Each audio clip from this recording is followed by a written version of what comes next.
Aloha everyone, and welcome to another Tinker's Academy video. I'm your host Kay Elmer, and this video is a carbon 60 video, specifically how to make a C60 oil, my 2024 update. Several subscribers have asked me to share how I actually am doing it now after all these years of me taking and making C60 oil. And so this is that video. This is how I do it now, and this is everything I've learned over the last 7 years on how to make it. This is a tutorial. So what I want to kind of point out though is that it's kind of broken into two parts. Part one is a detailed information on all of the equipment you use, the economics of it, the type of oil you should choose, where to get your C60 powder, that sort of thing. And then part two is an actual demonstration video. I'll put timestamps in the video description below if you just want to jump to the demonstration video and just, so you can see all the different steps and visualize it. Also too, I want to just say that, again, as I said in all my other C60 videos, that C60 oil is not approved for consumption by the FDA. It's still not approved, and that you understand that making and consuming C60 oil is experimental, and you do so at your own risk. Okay, so as I've said in every C60 video, we are the human trial, and we are still, after all these years, still the human trial. There's no C60 human trial that's been published yet. So now I do want to caveat that this tutorial is for people who are completely new to this. So if you just are interested in making your own C60 oil, this is your tutorial. For those of you who've been making it for a while and you get it all, and you've been doing it as long as I have, then this is just going to be preaching to the choir. All right, so you can save yourself some time. But I really wanted to make something for people that are new to it, because I do get often asked about that. And so here you go, everybody. This is the tutorial. Now, very first thing that everyone should understand if you want to make C60 oil is that there's a particular formula that the industry is following. Now, it is not the end-all formula for all the different ways you can make C60. There are numerous other ways, but this one is going to center in on the way that I make it, and I make it based off of the original way that there's this 2012 study, affectionately called the RAT study, called the prolongation of lifespan of rats by repeated oral administration of C60 fullerene. And this is the study that kicked off C60 as a health supplement. So this has been going on since 2012. There was a first group of early adopters that started making it and taking it. And there's about maybe 7 or 9 different companies that actually made it.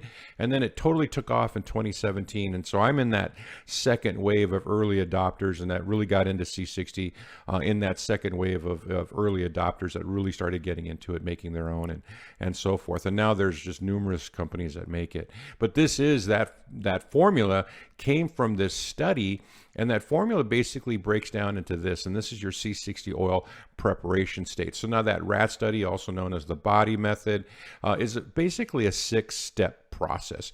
So now they did it in the study, and that's of course, the rats live twice as long, and you've heard that, that's why you're here. So that whole rat study is everybody kind of wanted oh, hey, the rats live twice as long and they didn't have tumors, and I want to do that. And so that's kind of the 6-step process for how those scientists made their C60 oil in that study. And it was a 6-step process. Basically, they obtained oil. They purchased 99.98% C60 powdered. It was a powdered form of C60. And then what they did was they added 50 milligrams of C60 to 10 milliliters of olive oil. And so in essence, they just put 5 whole grams in a liter, and then threw away all the rest of the C60 that didn't saturate into the oil. Huge waste of money. C60 is so expensive. That's why, you want to follow their steps, but you don't want to do exactly what they did, because, they're scientists. They're not paying it for it, anything out of their own pocket, right? So, but we are, and it makes a huge difference. So, but that was their basic formula, was 50 milligrams per 10 liters, if you break it down to how they did it in their lab. Now, they stirred it for 2 weeks in a lab, which is a cool temperature and in the dark. Normal laboratories are usually running around 70 degrees. And then they actually centrifuged it at 5G for 1 hour. And then after they centrifuged it, then they filtered it through a 0.25 microgram or micromilliliter, actually it's called microns, filter. Okay, and that was their process. And then that way they came up with a consistent C60 oil to use in their study, and they gave that to the rats, and the rest is history. Now, For your DIY, your do-it-yourself at home method, I call that the simplified method, and I've been doing this for years. Okay, I've made dozens of batches, and I've tried it all sorts of different ways, and I've got tons of little videos on all the different crazy things that I've tried in terms of making C60, up to and including hand blenders in my kitchen. So. But this is the way. Okay, so this is how I make it now. This is what I do consistently. This is everything I've learned. After 7 years of doing this and dozens of batches, this is what works for me. Now, obviously, step 1, get some olive oil. Step 2, get some C60. Step 3, put some C60 in the oil. You need to kind of know how much to put in and how much is following the rat study, which is adding 0.8 grams per liter if you're using olive oil, or 0.4 grams per liter if you're using MCT or coconut oil. Now, the 0.8 grams also applies to avocado oil. And if you look at what people are out there selling, they're selling dozens of different kinds of oils. But just want to caveat that olive oil has been proven to be the best oil to use with C60 above all other oils. Okay, just in terms of how much C60 it can hold, and there's incredible health benefits to just olive oil by itself. Now, the thing is I also stir for 2 weeks, but then I actually stir on a hot pad stir.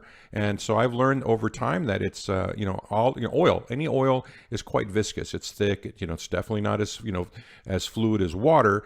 And so because it's thick, I just find that over time that if I heat it up, especially to heat it up to a specific temperature point, 49 degrees centigrade or 120 degrees Fahrenheit, I'll also keep it in the dark. But by heating it up, you decrease the viscosity of the oil, and it makes it easier for the C60 to saturate into the oil.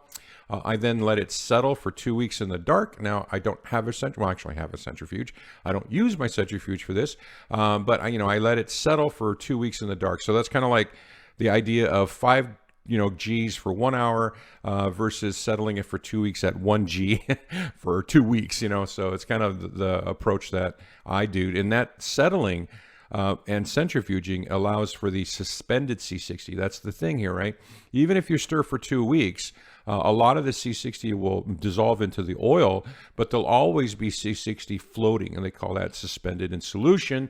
So there'll always be some C60 because it's so small and it's really light, and it'll be floating in there. And you want to kind of let it settle out because you don't want to ingest that, because it's so expensive that you'll just waste it if you do that. But if you let it settle out to the bottom, then you can make a new batch and not waste it. Okay, that's why that's that. And then, of course, I do filter through a 0.22 microgram or micron filter. Only because I've not ever been able to find a 0.25 micron filter. So that's what I do, is I filter it now. There's back and forth about whether you should filter it or not. I just want to caveat that one of the scientists that was actually interviewed once that did, that was part of the group of scientists that did the rat study.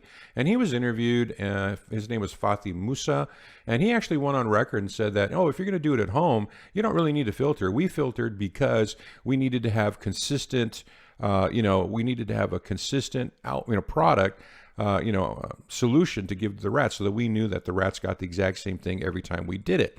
But if you're just not, if you're just doing it at home and you're ingesting it yourself, it's really not necessary to filter.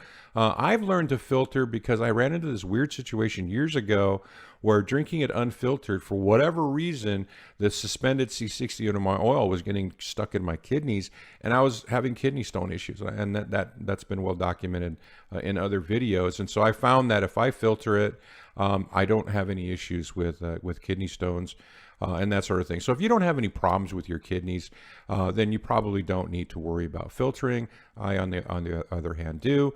And again, here out of the rat study, I do want to just point out again, this is their exact, right here, and there's their quote right out of the study, and it just basically says, again, it's a 0.8 milligrams per milliliter in olive oil. Okay, so that's where I got that number. So now let's get into the equipment. So the equipment that you're going to need to do this, if you decide to do it my way, and again, like I said, there's lots of different ways to do this, but if you want to know how to make C60 oil, and you want to know from a guy who's made dozens of DIY batches at home, and I've been doing this for years, this is what I have come to the final conclusion of this is how I want to make it, and I do this consistently, and it works really, really well for me. So now the equipment that you would need, obviously you want to basically have a little digital scale. You need to weigh out your C60 that you're going to be adding to the oil. I do use a stainless steel mortar and pestle because I've also found over time that it's very beneficial to grind it up. Basically turn that granular C60 powder that you receive from wherever's, and then I mix that with a little bit of oil and I just grind it into a silt. And by basically liquefying it, it really does stir into your C60 so much better. You know, it just mixes in really well. It doesn't clump, and it doesn't have any other problems that you would have with clumping. And so yeah, so I definitely do what, you know, I basically call it pulverize the C60 before I add it. So I definitely recommend that people do that using a glass beaker, which is a straight walled beaker and not a conical flask. Because that also affects the movement of the oil in the stir, and so you want to have it to be a straight wall flask, and that makes the whole entire amount of oil spin at the same rate, and that just, you have a better product when you have a straight walled beaker. And then also too, as I mentioned, I use a hot plate magnetic stir as opposed to just a regular magnetic stir. Because of the fact that you know, I want to lower the viscosity of the oil and have it to be more fluid. So then and then of course you need to get a stir bar. So total cost for just your basic equipment just to stir, if you go out there in internet land and you go and price out all this stuff, it comes up to about $284, right? And also too, I'll put a link below for what I call my C60 equipment list. I have it on my blog, and it's got all of the links to all this stuff. Okay, so I'll put that in the video description as well for any of you guys that, you know, want to go out and just, you know, pick up what I bought. So this is it though. So your basic equipment that you're going to need just to stir and create your C60 oil is going to run you about $284. All right. Now the other thing, now if you decide to filter like I filter, then you're going to need some filter equipment. Okay, the filter equipment is pretty much getting a what they call a filter apparatus. Now it's just the apparatus that you're going to use. It's the tool that you're going to use to filter it. You do need to buy your filter paper. You put papers in there. I'll show you that in the video. So you need to buy some filter papers to go with your apparatus, and then using a vacuum pump to basically create that suction that you know, basically will then filter the oil, and you need a hose to connect the two. So for the filtering equipment, it runs about $155 in today's dollars, and so now your total equipment costs to get into this is $439, and that's just to do it my way. You could do it a lot cheaper with cheaper equipment, but you're not going to get as good a results. And I'm telling you, I've done this a bunch of different ways. I've owned like 5 different stirrers. If you watch any of my other videos, you'll see I tried different filtration processes. I've tried different stirring processes with different stirs. I've tried all these different things, and this is what I came up with as what works best. Okay, so it's going to be $439. It's a little pricey, but I do want to. I'll point out some economics on that here in a second. The third thing you're going to need you're going to need the C60 and some olive oil. And so now normally like the best price that I kind of get my C60 is I get it for about 130 a gram. That's with shipping and handling. And then the olive oil, you know, I basically buy that for about $30 a liter. So now every time you make a batch, and a batch will last one person for about 3 months if you take 2 teaspoons a day, which is the recommended dosage. So that's a 3-month supply of C60, and just the oil and the C60 alone, it's like $162. So it comes out, you know, roughly $50-something per month just to have, you know, just to be able to take C60 as a supplement.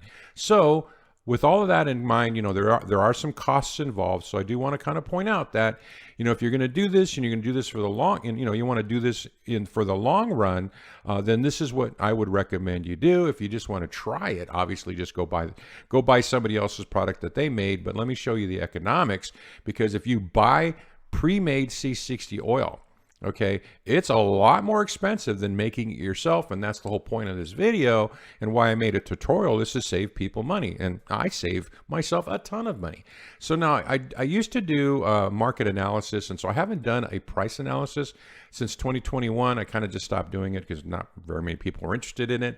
But you know, as of 2021, tracking the average price of C60 by the ounce was $13.83 an ounce. Now you could buy a full liter bottle, and those run about $290. Okay, so if you wanted to buy a full liter from somebody else that made it for you, it costs you about $290. Or if you bought it by the ounce, it'd be $484, and that would not. Don't do that. So if you take C60, don't buy the little 2-ounce bottles or the 4-ounce bottles. Just buy a liter for $290, and it's going to last you 3 months, as opposed to buying it 1 ounce at a time, or 2 ounces, or 4 ounces at a time. It's just not economical at all. But that's what the actual buy it from somebody else that makes it price. It's quite expensive. If you think about it, it's like $290 a liter. Now, if you make your own, it comes out to $3.99 an ounce, or $162 a liter. That's making it yourself. And if you did that, you would save yourself by the ounce. You're going to save 71% by the ounce. But if you buy it by the liter, or you make your own liters, it's only going to cost you $128, or about 50% cheaper than if you bought it from somebody else. And that's why I am so motivated to make my own, which I do all the time. So that's kind of how I got into it. I just wanted to save myself money, and I'm a tinkerer, and I like doing this kind of stuff. So to give you an idea, now if you decided to make your own as opposed to buying it, there's a 3.5 month batch, there's 3.5 batches. Okay, so that's almost an entire year. So if you took C60 for a whole year, then you would save enough money to just basically break even on your equipment costs, and everything from year 2 on going forward, you're saving 50%, right? Because you've got this capital expense to buy the equipment, which I don't include in these numbers because equipment is just a one-time capital outlay. But going forward, after the first year, okay, you'll recoup all your costs your money that you spent on your equipment, and from year 2 going forward, you're going to save 50%. Okay, and that's the key thing here, is the economics. And again, it's about going for the long term. If you're going to do this for the long term, then you're definitely going to want to make it yourself. But I just want to point out, though, you really don't start saving money until year 2, okay? Because you're going to do all that capital outlay for equipment. Now, where to get C60? There's now this. I'll put this in the video description as well. But basically, I still do a annual price guide, I guess, for C60 powder. Okay, and so I still do this because this is what people are interested in now, and so kind of just to show you, like I haven't done one for 2024 yet, but the most recent one was 2023, where I looked at 9 of the most well-known and popular providers or manufacturers of C60. And you can kind of see the price points were, back in 2021, the prices kind of have fluctuated a little bit, but not that much. But as of 2023, you can pretty much purchase C60 for about $120 something a gram. Okay, now I use 99.95 C60. I buy from Layla Labs, which is in North America, and they actually source through Solaris. So they actually are a C60 oil producer, and they buy from Solaris Chem in Canada. And so the deal we have, and this is a special deal for our C60 Telegram members, is that Layla Labs has offered all of our Telegram members, their C60 at wholesale. So they're sourcing it from Solaris Chem, and they're selling it to us at wholesale prices. So you can get it at wholesale prices for $122.50 a gram. Okay, but there's a 2 gram minimum. And I just kind of want to show you what the huge difference is. Now, if you went to like SES Research, which is like they're the big guns in the C60 world, along with Solaris Chem. And so if you went to SES Research, and they're going to charge you $249 a gram of 99.95%. So 122 versus 249, it literally is half. So you could save 50% off of your cost of C60 by just buying it from Layla Labs, through our you have to go into Telegram, get the special links for the wholesale price, but that's 50% off, of what SES is selling it for.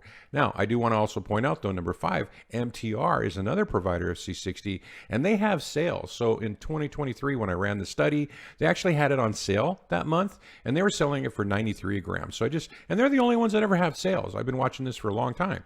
So, every now and then, if you're out there buying your C60, you want to buy it in bulk, buy it, more than 1 or 2 grams at a time. You can save a lot more money with the more C60 you purchase, right?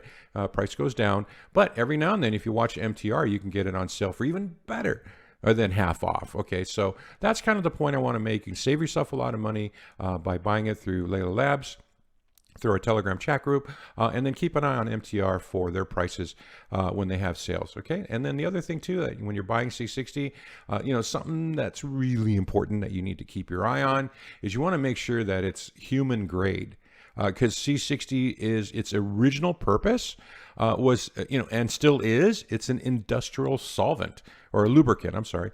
And so there's tons of different industry applications where whether it's motor oil or you name it. I mean, it's used in solar panels. It's used all over the place as an industrial, substance, okay? But it's originally just was a lubricant because the C60 molecule is like a little bearing, and so because of that, they don't like treat it the same way as you would if you were going to ingest it, and so there's a lot more residual toxins and solvents and things like that in the industrial grade because they're not worried about anyone eating it. However, if you're going to eat it, you're going to want to get the human grade, version of the C60, which has been treated in such a way that it's it's minimized the amount of toxins and solvents that are residual in the C60 to the greatest extent possible, so that it's safe for you to ingest. Okay.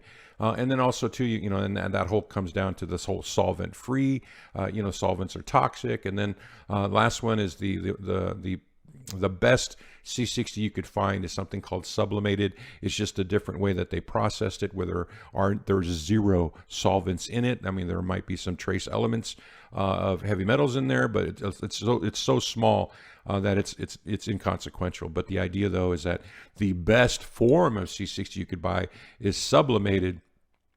And that's this, that's the Cadillac of C60. And the next one down is just looking for something called human grade.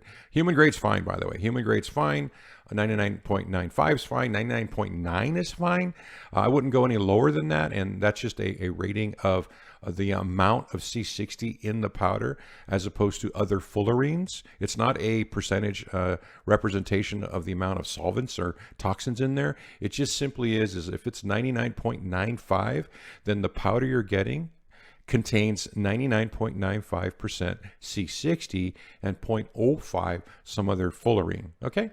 Now, the other thing about buying C60 I do want to point out is storage. It's so important that if you use this thing, that you want to keep it out of air. You want to keep the air away from it, and you want to keep it in the dark. So you want to store it. So a lot of people, and myself included, I will store it in the dark. I'll store it with oxygen absorbers.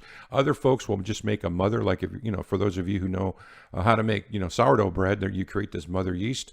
And so basically some folks just make a mother oil that they'll then use to make other C60, to make their C60 oil. They'll have this super high concentrated jar of oil that's got all the C60 in it. And that way it keeps it out of the air. And so that's just one way to store it. But you can either store it with O2 absorbers, or you can create a mother, or you just use it all every time you buy some. Just use the whole batch, because you don't really want to store it for long periods of time and have it exposed to air. It will oxidize. Okay, so that's the other thing about having raw 60 on hand. Now, what kind of oil? Now, the kind of oil is kind of just, it's a great subject. I probably did videos on this too. But there's actually one study that I did run across in my years, which is a study called Olive Oil as a Biocompatible Solvent for Pristine C60. Now, in there, they actually compared different oils. And there's one other study out there that did the same thing with vegetable oils, and they had a whole bunch of different vegetable oils. But this one actually took a look at different kinds of olive oils. They only looked at 3, and so right out of the study, there's this little table, the solubility C60 in different brands, and so they tested 3 different brands. And just as a point out, the rat study actually bought a brand of C60 oil from Tunisia. Now this one here, this study actually looked at 3 different brands. And one was called Capelli, Borges, and this other one called Olatalia. And so what they found was these micrograms per milliliter was the saturation rate. You can see that the highest saturation rate was 5.97 micrograms per milliliter using a brand called Borges. And so this is the Borges brand right here. And it basically is, it's a real olive oil. And this was found to be the best olive oil that these scientists had tested. Now, they only tested 3 of them. And so this is one of the ones that I would highly recommend because of this study that says, hey, this is the best olive oil, because what this points out to you and me is that, yeah, you can get better results with better oil, hey. And so not only can you get better results by pulverizing your C60 and using heat, you can get better results by the oil that you choose. Now, because I'm sort of like, I like to be cost conscious, there's another oil out there that I've been using this whole time. And I use Bragg's olive oil, the one that's the Greek Koroneki olives. And the reason I use Greek Koroneki olive oil from Bragg's is, the price point's really great. It is USDA certified, non-GMO, blah, blah, blah, right? But one of the things too about Koroneki is, basically one of my acquaintances in my C60 world, who's a manufacturer of C60 oils, he had done a bunch of tests using different oils. He didn't publish it. This was just private. And he shared with me one time, and this is a guy that runs a company that makes C60 products.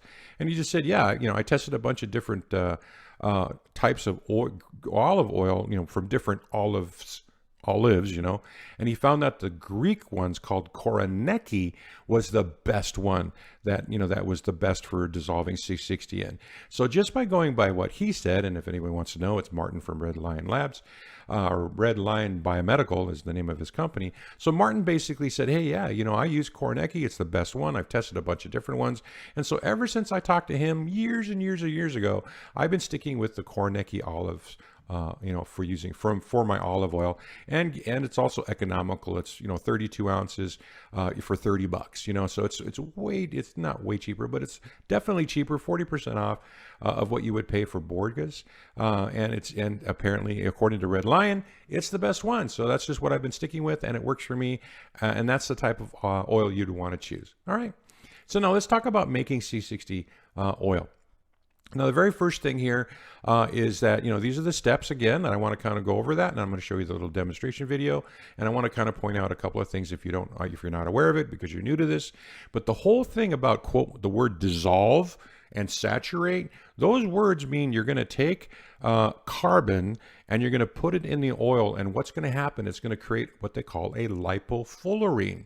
And a lipofullerene means that there's going to be the fatty acid lipids from the oil are going to attach to the C60 molecules. Now, C60 is a 1 nanometer molecule that clumps together because it's crystalline. It's a crystalline form of carbon.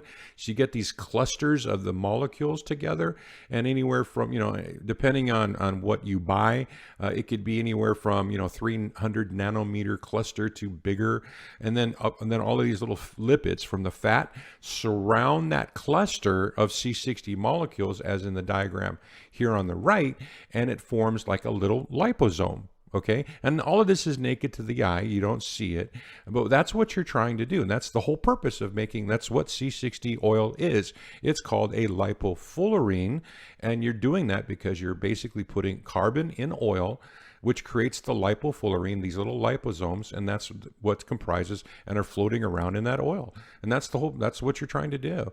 So the other thing that I kind of want to point out is, so that's what you're doing. These are the steps. First thing I do, again, number one, I pulverize the C60. I add the C60 slowly while the oil is heated and spinning already. And that's another really key thing I'll point out in the demonstration video, is you don't want to just, and that's kind of why I pulverize it first. Because here's an example of one of my experiments where I just took C60, and this is MCT oil, so you could see it, because anyway. And I just dumped it in there without having the oil already moving. And what happens is the C60 just drops right to the bottom and it just comes into this big clump on the bottom. And even if you start that stir bar, you'll never get that clump to break up. So don't do this. Do not just dump powder into the oil without the stir running already. So you want it running. And in my world, I want it heated already. So I want to heat it up. I want it spinning, and then I add the C60 as a liquid, and you get way better results than if you just dump powder in. Because if you just dump powder in to your beaker and then start to stir, you're going to get this huge clump on the bottom, and it's not going to be a very good end result. So then again, I heat it up to about 120 Fahrenheit, 49 centigrade. I set the spin to 700 RPM. I cover it with cling wrap to keep the air and dust and anything else out of it while it's spinning, because it's going to be spinning for 2 weeks. I keep it dark. I spin for the 2 weeks. I settle for the 2 weeks, and then I filter. There you go. So here we go. Let's do the demonstration video. I'll just do a voiceover. All right, so here is the Bragg's olive oil that I use. I've got my hot plate stir. I've got my stir bar in there ready to go. And so one of the key things here is that, you know, you want to just start. This is the starting process here. Basically, it's cold. Everything's cold. Nothing's been heated up yet. I just want to get it stirring, and then I want to start heating it up. And so the key here is I want to set my hot plate to 49 degrees centigrade. Obviously, it's going to start out at 21.5. That's going to be the ambient room temperature that the probe is picking up. And so then it does take a while to heat up. So I would say just let it heat up until you know that the oil is 49 degrees centigrade. And how you'll know that it's 49 degrees is that you're going to put the probe in place. That's the heat probe that comes with the stir. You put it into the holder and you slide it in. Now you want to set all of these at exactly the right place before you add the C60. Let me just stop right there. This is really important. Set the probe about 1 inch above the stir. You don't want it to bump into the stir bar, and you want to get that, again, you want to get it warm, because if you add once you add the C60, the entire solution turns black and you will not be able to see what's going on inside the beaker. So you got to get all of these things set. You want to make sure the probe is set right. You want to make sure the beaker's centered. You want to make sure that the stir bar is spinning, and then you go ahead and then prepare your C60. So I got my little digital scale. I'm going to basically weigh out 0.8 grams. Now this right here is a Myron jar with O2 absorbers plus the little vial that I get the C60 in. And this is how I store my C60, is inside of a airtight Myron, so that there's no light and then no oxygen with the O2 absorbers. And these little vials is how you get your C60. And so then basically I take the C60 and I'm going to measure out 0.8 grams, because it's 0.8 grams of C60 per liter of oil. So just tap it out really carefully, and by all means, you want to be really careful with this stuff. It is so expensive. I mean, it's 120 grams. That's more expensive than gold. All right, if you think about it. So you know, it's well, maybe not anymore, but it's definitely very expensive. So you want to be really careful with it, not spill it, you don't want to make any mistakes right here. Basically, here you go. I got 0.8 on the digital scale. And then what I want to do is pour the little bit left over of the oil into my mortar and pestle. And then I want to take the C60 and carefully pick it up and not make any mistakes, because you want to be very careful. Do not spill this stuff. It's too expensive. And then dump it in there. Okay. Once it's dumped in there, I grab the pestle and I just start grinding away. And I just grind for, anywhere from 30 seconds to 60 seconds until I turn it into like a silt. And you want to just create this little slurry of liquefied C60, all grinded up and nice and pulverized. And once you've got it all pulverized, then basically by that point in the process, you're reading on your hot plate stir that it's 49 degrees centigrade. You take out the probe because you know that it's spinning, you know that it's heated up. And then this is my process of getting all of these C60 off of the pestle. And what I've learned over time is I just dunk it. And if you just repeatedly dunk the pestle and then you just kind of wipe it off, I use a silicone spatula. It works perfectly. Look how clean that is. So because you don't want any of the C60 remaining on the pestle or in the mortar. So a silicone spatula works perfectly for getting all of that C60, the liquefied C60, out of the mortar, off the pestle, and into the oil. Now, obviously, you can see that when the moment I added it, the solution just turns black. You can't see what's going on anymore. So that's why you have to do all that. Make sure all your settings are correctly on your stir before. So then it turns black. And then, of course, I've got the spatula, and I want to do my dunking method here to get all the oil off the spatula. And that only takes just a few dunks. And the next thing you know, boom, you've got all that C60 off of your spatula. Now, the most important thing is once you've got it all added together, you want to be looking at this. You see this right here? That's the dimple. That is how you know that the entire beaker full of olive oil is spinning. and not just the bottom part. If you don't see a dimple, that means only the bottom is spinning and the very top is not, because it's just not strong enough. You don't have a big enough stir bar. You don't have it spinning fast enough. Your oil's too thick or whatever. But if you follow my formula, then you're going to see this dimple, and that's very critical. Having that, if you don't see that dimple, you got problems. So you want to see the dimple, because the dimple is an indication that the whole thing is spinning, because now it's black, you can't tell. So you got the dimple, everything's added together, it's heated up, it's stirring, you put some cling wrap on there, you want to make it nice airtight, you don't want anything to get in there. You add the probe, put the probe back into the beaker so that you can basically keep track of what the temperature is. Because, by the way, you know, the hot plate stirrer works with the probe, so whatever the probe says, the hot plate will go up and down. You know, it'll heat up or cool down, just to keep that at the temperature you set. When you set the temperature on your hot plate, it's controlled by the probe. And then I just take a dish towel and I just wrap it up. Some people use a box, other people keep it in a dark room. I have this in my office, so I just wrap it with a dark towel. Works fine. Keep it out of the dark, and then you just kind of set it. You don't have to worry about the heat. Heat's not warm enough to, you know, catch anything on fire at 120 degrees. And there you go. It's completely all prepared and ready to go, and you just let that thing sit for 2 weeks. Now it's going to just stir, and you can hear it stirring too. And then I daily check it, you know, just to make sure the temperature is right, and it's still stirring. You know, you can hear it. Other than that, again, you can't see anything going on, so you have to go by sound and the readout here.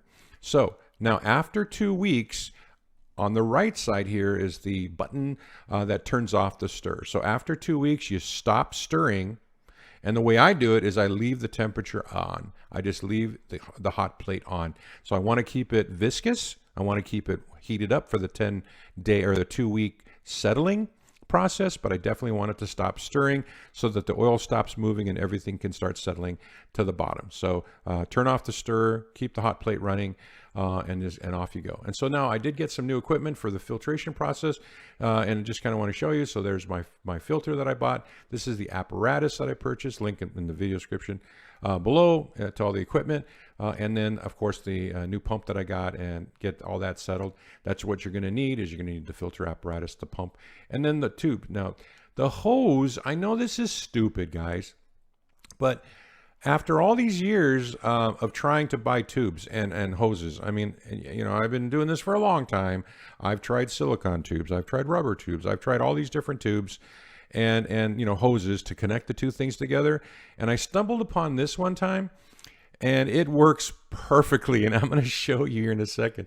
But if you buy this aquarium siphon vacuum gravel cleaner, you get the small one. There's a bigger one, and there's this little one. You get the little one, and the hose that it comes with is perfect for this. That's just how it works out. And it's like $7. So that's the hose I use. So now, first thing you want to do is you want to get your pump. It's going to need oil, so you fill it up to the middle line here between min and max. You're going to need vacuum pump oil. You need to prime your pump with oil. Make sure it's running. It's a little engine. Next thing you know, you want to get your filter paper. Now here's that paper that I was mentioning that needs to go in the apparatus. This is the 0.22 microns filter paper. Now, of course, the study used 0.25, which is close enough. And then the diameter, and the diameter is important. I'll show you that in a second. So, you know, you take your filter paper, and you want to assemble your apparatus. So you take the middle section here, and you stick it into the funnel or your flask, and then you basically pop it on there, and then you would want to then put your paper right above the middle section, where it's going to actually there's going to be this funnel that's going to hold the oil, and it's going to then, at the very bottom of the funnel, it'll be the paper, and then it'll go into the actual flask itself. So one thing about filter paper is that there's a shiny side, and then there's a dull side to the paper. And the rule of thumb is you always want to put the paper on your filter apparatus shiny side up. And the reason for that is it's just how those filters are made, and you want it to be, because you want it to be the 0.22 micron in one direction. Just how it is. So make sure you got your paper is shiny side up. You center it onto the filter apparatus. And one thing too about this, if you can kind of tell, There you go. You want to center it over the middle part. Now, this is the thing. I bought a 50 milliliter. Ideally, you would want one to cover the whole things, but I couldn't find a 60 millimeter wide paper, but 50 is good because the center section here is crushed glass. It's compressed crushed glass, and that the oil will then go through that, like basically it's like, just a bunch of gravel, and it'll go through that gravel, and that's how it allows enough flow for it to be a filter. So you want to basically get a piece of filter paper that has the correct diameter. So be very careful about what apparatus you're using, the dimensions of your apparatus. Like this one is 60 milliliters or millimeters. Make sure your filter paper is going to fit over that. So 50 millimeter filter papers fit over a 60, right? As you can see, others are 70, 90. I mean, they're all different sizes. So make sure you get the right size, not just the right filtration, but the right size filter to go for your apparatus. And then you see that on the very bottom, you put the funnel on top of that. You clamp the funnel onto your apparatus. Okay, and there you go. It's all assembled, and of course there's a cover to also keep dust and stuff out, and then you're ready to go. Then your apparatus is set up.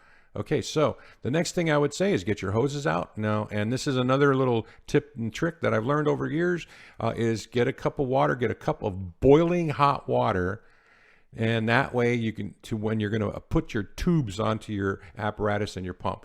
What I do is I soak the ends of the tube in that boiling water for about a minute, just to make them super soft, because don't even bother trying if you don't do this. And then they just go on so much easier when they're soft. So then, again, so just put it in boiling water for about a minute. It'll soften up your hoses, and you'll be able to connect your hoses way easier. I mean, you pretty much can't even connect. You can't connect the hoses unless you do this. Okay, so warm up your hoses, and so you can connect them a lot easier, and then they'll just slide right on very easily. Okay, and there you go. So now it's all connected.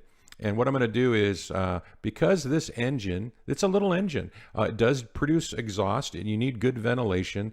It's kind of like summertime. I don't want to open the windows. So I took it out to the backyard, and I set it up outside.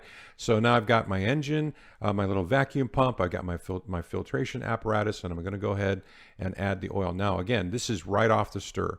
Okay, so I've left the stir heated up, so this oil is at 49 degrees centigrade. It's still warm. You want to filter while it's warm, again, because it's more viscous. And so you want to basically take your oil and you want to add it to your vacuum apparatus. Now, one thing I do want to say about the apparatus is that I went and this one here is a 500 milliliter apparatus. Now I'm filtering 1 liter of oil through it. And so I just bought the 500 milliliter. You could buy a 1,000 milliliter or 1 liter filter apparatus. They're just more expensive, and you have to buy bigger filter papers. And so it's just more expensive to go with the big one. And if you're only going to be filtering 1 liter, then I just run it through this smaller one. It's a smaller filter apparatus, meaning that it's 500 milliliter apparatus with a 300 milliliter funnel. Okay, so that means that you only can add 300 milliliters at a time to use the filter, and then you have to change the paper. But but what that means is, if I want to do a full liter at 300 milliliters at a time, I do 300 milliliters, I do another 300 milliliters, and then I just do 400 milliliters at the end, and then I use 3 pieces of filter paper, and I'm done. And it's literally about 70 to 60% cheaper if I would have bought the bigger one, because I'm just saying, you just don't need to spend that money if you don't want to. So I just use a 500 milliliter filter. Okay, so then I add the oil to the funnel. I fill it up to 300 milliliters or roughly thereabouts, and then off I go. Okay, so then basically at that point, I've turned the filter on. It's running, or the pump is running, and then all of a sudden it creates a vacuum in the bottom section of the filter apparatus, and it starts sucking the oil through the paper into the flask on the bottom. Okay, and there you go. And so you can kind of just see it. Now, what's really cool about this is right off the bat, as this thing filters, you can start to see the C60 oil, and any C60 olive oil product is going to look like this. It changes from green to red. And that's what's one of the coolest things about, if you didn't filter it, your C60 olive oil would kind of stay black, but if you filter it, it turns red, and it's just kind of a really pretty color. And this just means, hey, you've done it right. It's the right color. It's coming out the way it's supposed to come out. And so there you go. So it starts filtering. I did time this, and what happened was, it was based on the equipment that I'm using. I'm using a 3.5 cubic feet per minute vacuum pump with a 500 milliliter apparatus. And I discovered and timed it multiple times, and it always averaged out to be 1 minute 20 seconds per 50 milliliters, or in other words, to do the entire liter using this equipment takes about 27 minutes total. Okay, so for 27 minutes, that's how long it's going to take. If you decide to go the cheap route and get those little aquarium pumps, then it's going to take a whole day or 2 days. That's how, getting the right equipment saves you a lot of time and trouble. So there you go. So then I just set up the second batch, the second, 300, and then I run that, and then I'm doing this is the third batch. And what I want to point out right now is I've added the third batch, right? So it's 300 at a time. I did 300 batch 1, 300 batch 2, and I did 400 batch 3. Okay, and so the 400 milliliters is the last amount of C60 to be filtered, and then this is what the beaker looks like when you're done. And all of this black right here is your residual C60 that's settled out of the oil. Okay, that's why you want to settle it out. You let it wait for 2 weeks, and it'll all kind of go to the bottom. And this is what you get left over. So even though I added 0.8 milligrams per liter, what the actual end product that you're going to get in a DIY environment, I would guess, and it's a huge guess. I've been trying to, there's no way to really know for sure exactly how much is left over, because you can't measure that easily. And so what's left over, I would say, is probably about if you're going by milliliters per, so like 0.8 milliliters, you're probably looking at a 0.05 or not even, I wouldn't even say it's a 0.1 milliliter. I would say it's like a 0.05 milliliters of residual C60. So there will be C60 left over in the beaker, but don't let it go to waste. You can just add more oil and run your second batch, okay? But there will be some left over in your beaker when you're done, and that's what it's going to look like. But don't throw it away, and don't wash that beaker. But there you go. You've got about 0.05 milliliters or milligrams of C60 in there, and you definitely don't want to throw it away. So now, here's what the paper looks like after running it. All the oil through it. There's the first two here are brown, and the last one's black. Let me explain that. The brown this is totally normal. This is what they always look like. They always look brown like this. So basically, I filtered, this is 300 milliliters of filtered out, 300 milliliters filtered out, and 400. And the reason this one's black is because as you get to the bottom, you get closer to that residual C60, and some of that gets poured off into the funnel. And so you'll start trapping some residual C60 that way. You kind of got to be a little careful with it. You don't want to pour the whole thing into the funnel, because that way it's just going to get wasted on the paper. You don't want to throw it away. But basically, this is what you filter out, and this is what you're not drinking. This is what's not going to go through your kidneys if that's important to you. But this is the filters, and this is what got caught by the filters through the process.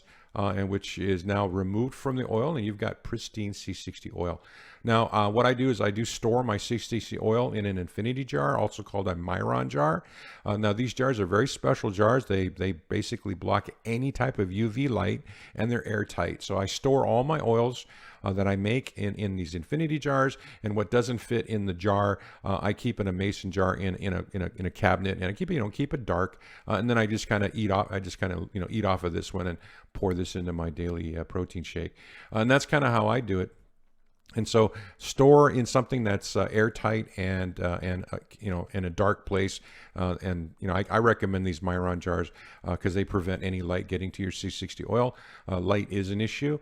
And then basically here's your beaker. Again, now your beaker's got that C60 on the bottom, and you don't want to waste it. And so this is exactly what I do. I just add more oil to this. I add more C60 to it, throw it back on the spinner, and make the next batch. And that way you don't waste anything.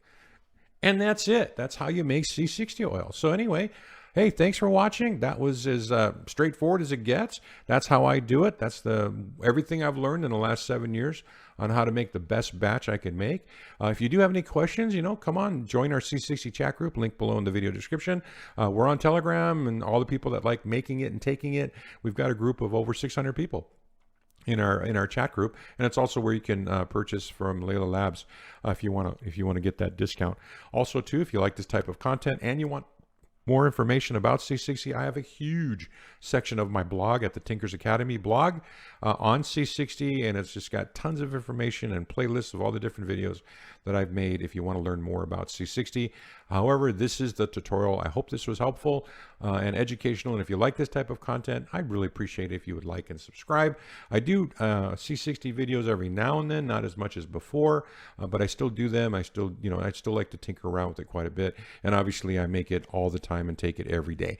So thanks for watching. Really appreciate your time. I know it's precious to you, and just want to say aloha, and thanks for watching, and have a great day. Aloha.